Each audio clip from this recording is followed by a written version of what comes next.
terlebih dahulu.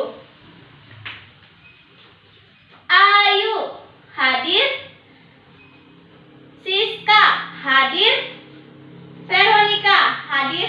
Baik anak-anak, semua dalam keadaan hadir.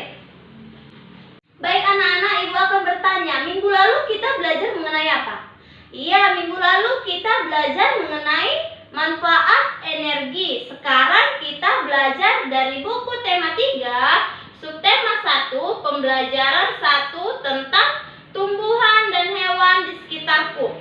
Sebelum itu, ibu akan membacakan tujuan pembelajaran terlebih dahulu. Anak-anak, tujuan pembelajaran kita hari ini yaitu yang pertama, dengan mengamati gambar, siswa mampu membuat daftar pertanyaan untuk persiapan wawancara dengan tepat. Dan yang kedua, dengan mengamati gambar, siswa mampu membuat pertanyaan tertulis menggunakan kosakata baku dan kalimat efektif untuk persiapan wawancara dengan benar. Dan tujuan pembelajaran yang ketiga yaitu dengan diskusi pemecahan masalah, siswa mampu melakukan identifikasi masalah keseimbangan lingkungan dengan tepat. Dan yang keempat yaitu dengan mengamati gambar, siswa mampu mengidentifikasi karakteristik dataran tinggi, dataran rendah, dan pantai, serta pemanfaatan sumber daya alam bagi kesehatan masyarakat dan lingkungannya. Dan yang kelima yaitu dengan mengamati gambar, siswa mampu mengajikan informasi hasil identifikasi karakteristik dataran tinggi, dataran rendah, dan pantai, serta pemanfaatan sumber daya alamnya bagi kesejahteraan masyarakat di sekitarnya. Baik anak-anak, ibu akan bertanya kepada anak-anak semua, apa-apa saja yang ada hewan dan tumbuhan di sekitar rumah kita? Iya, ada tumbuhannya, ada pepaya, ada pisang, ada apa lagi? Ada mangga. Bunga termasuk tidak tumbuhan anak-anak? Iya, bunga termasuk tumbuhan. Lalu hewan apa saja yang ada di sekitar rumah kita? Ada ayam, bebek, lalu apa lagi? Kucing, dan masih banyak lagi. Sebelum itu, ibu akan menunjukkan cerita gambar padi. Di sini kita akan bersama-sama membacanya. Padi adalah tanaman yang sangat penting di Indonesia. Padi menghasilkan beras. Banyak Indonesia yang mengkonsumsinya. Padi dapat tumbuh di daerah panas dan curah hujan yang tinggi. Daerah utama penghasil padi adalah Jawa Barat, Jawa Timur, Jawa Tengah, Sulawesi Selatan, dan Sumatera. Karawang, Jawa Barat dikenal sebagai lumbung padi nasional. Pertumbuhan padi dibagi menjadi 3 tahap besar. Pertama, benih atau biji padi dimasukkan ke dalam goni karung dan direndam 1 malaman dalam air mengalir supaya berkecambah benih terjadi bersamaan. Selanjutnya, benih-benih ini ditanam di lahan sementara, bijinya yang telah disiapkan di sementara ke sawah. Lalu, biji atau benih tadi akan tumbuh berkecambah hingga muncul ke permukaan. Bakal ada tunas dan berkecambah menonjol keluar. Lalu, batangnya memanjang. Petani juga mengairi, memberi pestisida atau pupuk pada tanaman ini. Selanjutnya, tanaman padi berbunga hingga gabah matang. Perkembangan penuh, keras, dan berwarna kuning. Gabah adalah bulir padi yang terbungkus dalam sekam atau kulit padi. Gabah ini nantinya yang akan dijadikan benih lagi. Tahap pertumbuhan padi berlangsung antara 110 hari hingga 130 hari. Setelah panen padi, gabah ditumbuk dengan lesung atau digiring sehingga sekam atau kulit padi terlepas dari sisinya. Bagian isi inilah yang berwarna putih, kemerahan, ungu, atau bahkan hitam yang disebut dengan beras.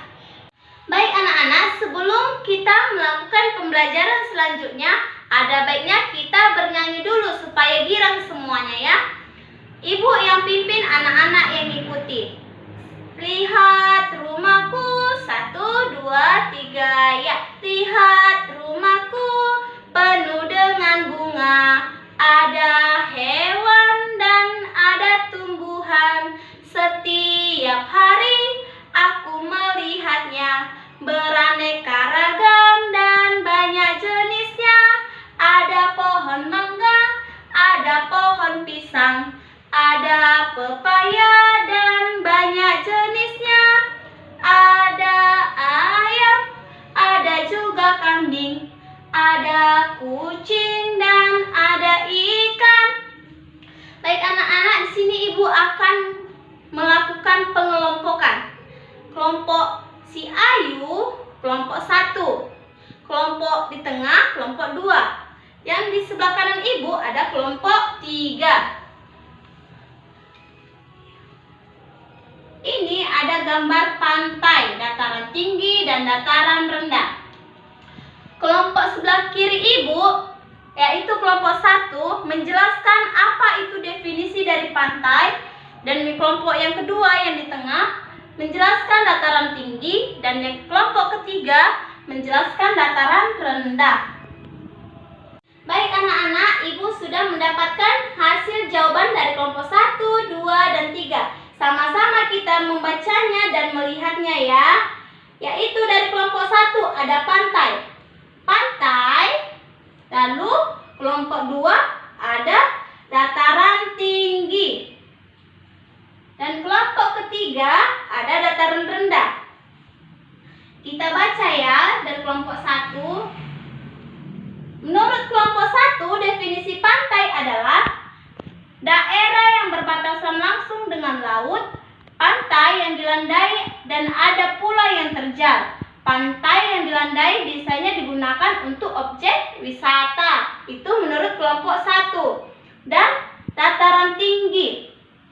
Dataran tinggi dari kelompok 2 adalah permukaan bumi yang ketinggiannya 500 meter di atas permukaan laut. Dataran tinggi biasanya dimanfaatkan untuk peristirahatan, objek wisata.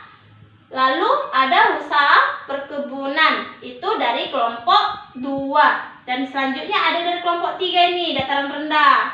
Dataran rendah adalah permukaan bumi yang datar dengan ketinggian kurang dari 200 meter dari atas permukaan laut.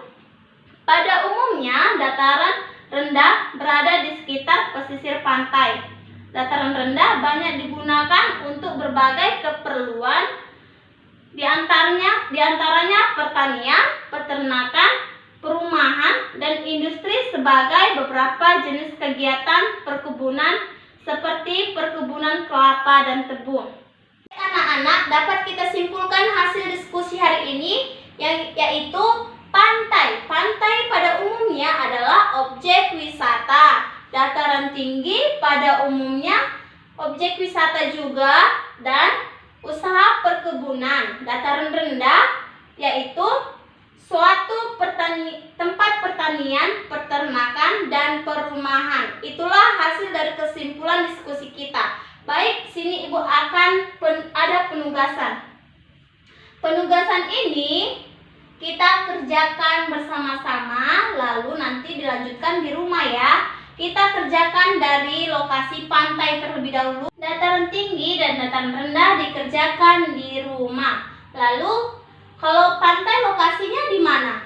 Ya, lokasi pantai ada di Parangtritis, yaitu di Jogja. Parangtritis